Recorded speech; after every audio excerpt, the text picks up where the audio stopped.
Hello students, in this lecture we are going to discuss convection. Then we will discuss various types of convection which are natural or free convection and forced convection.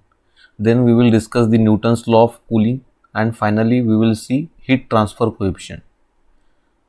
Okay, so in the previous lecture we have discussed what is the meaning of heat transfer. We have discussed that heat always transfer from high temperature region to low temperature region, and there are three modes of heat transfer which are conduction, convection and radiation. So in conduction heat transfer we have discussed that heat is transferred between the molecules which are in direct contact. Now we will understand what is the meaning of convection. So convection is the transfer of heat due to actual motion of molecules. So in case of conduction we have discussed that heat is transferred in direct contact, but the molecules are not changing their position. So for example, in case of solids, what is happening is molecules of solid are at fixed location. Okay, so they will not change their position.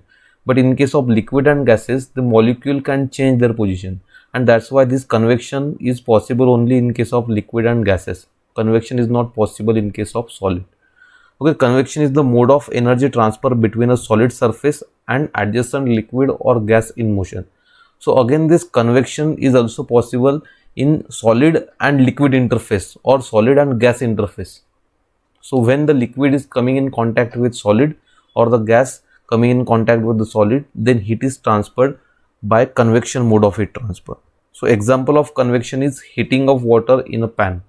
So here in this example you can see that we are supplying heat to one pan and we have taken water in this pan.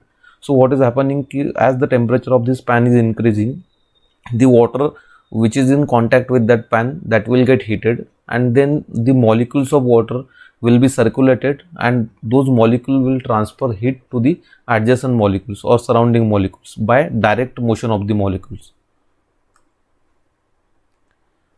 Okay, so there are two types of convection. First is natural convection and second is forced convection. So one by one we will understand what is the meaning of natural convection and what is the meaning of forced convection.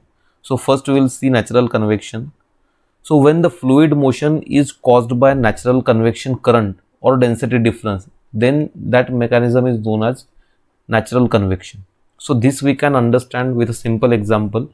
If we consider one hot egg kept in a plate, in that case what will happen, the surrounding air will come in contact with that hot egg, and when that air come in contact with the hot egg, that temperature of that air will be increasing, and as the temperature of air will increase, the density of that air will decrease and that air become lighter. So that lighter air will travel in upward direction, and again the cold air which is heavier as compared to hot air, that will again come in contact with this hot egg and that will move in upward direction. Okay, so this will happen continuously, and this motion of fluid is known as natural convection current. So this type of mechanism is known as natural convection. Now in this case of natural convection, the heat transfer rate is very low as compared to forced convection. Now we will understand what is the meaning of forced convection. So in this forced convection, when the fluid motion is caused by external media like fan, pump or blower, then that type of convection is known as forced convection. So if we consider the same egg, but now we are cooling that egg with the help of some fan. So in this case what is happening, air is coming in contact with this hot egg forcefully.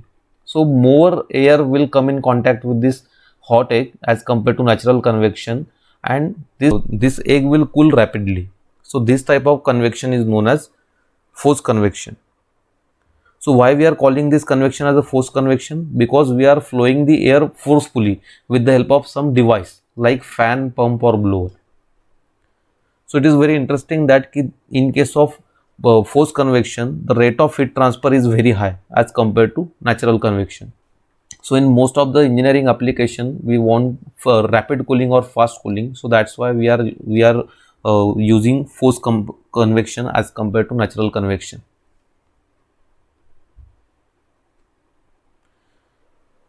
This convection is governed by Newton's law of cooling.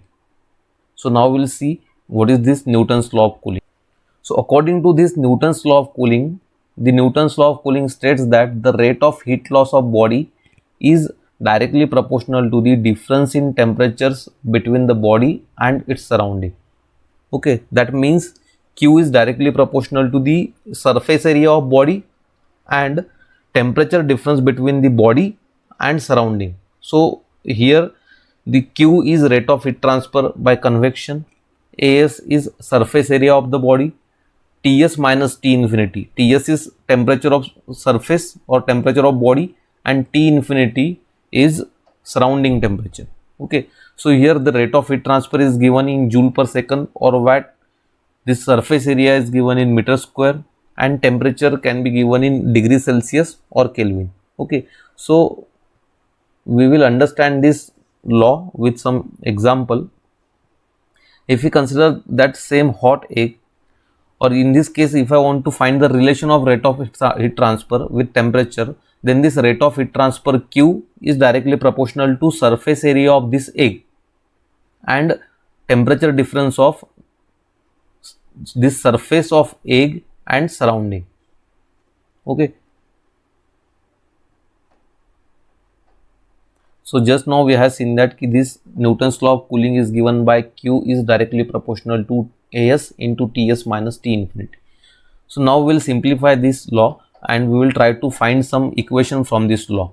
So if I remove this proportionality sign, then I need to add one constant in this equation, and this law can be written as Q is equal to H into AS into Ts minus T infinity. Okay, where H is heat transfer coefficient. So if I find equation for this heat transfer coefficient, then it will be given by H is equal to Q divided by AS into Ts minus T infinity.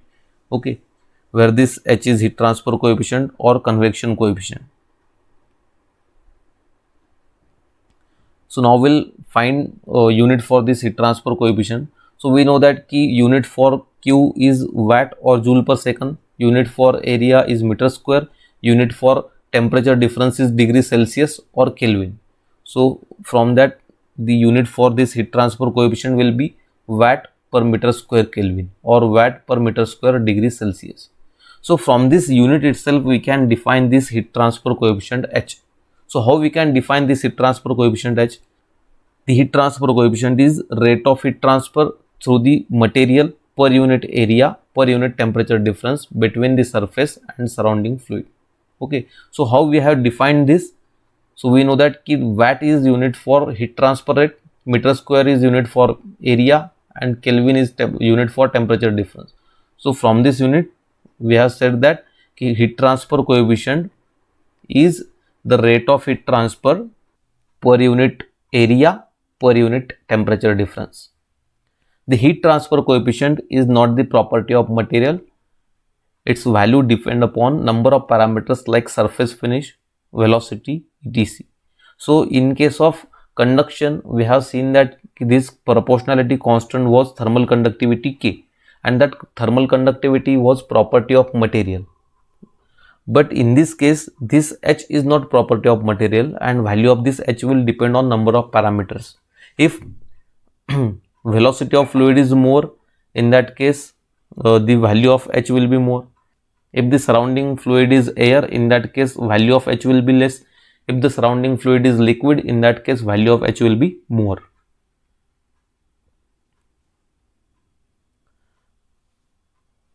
So here are few facts about this heat transfer coefficient. Heat transfer coefficient will be more in case of forced convection as compared to natural convection. Okay, heat transfer coefficient will be more in case of liquids as compared to gases. For applications where we require rapid cooling, we would prefer forced convection. So here you can see value of heat transfer coefficient for various cases.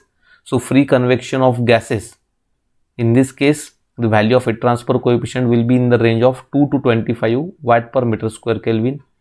In case of free convection of liquids, the value of heat transfer coefficient will be in the range of 10 to 1000 watt per meter square Kelvin.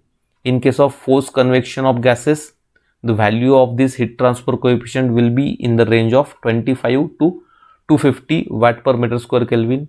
Then in case of forced convection of liquids, the value of heat transfer coefficient will be 50 to 20,000 watt per meter square Kelvin, and in case of boiling and condensation, the value of heat transfer coefficient will be 2500 to 1 lakh watt per meter square Kelvin.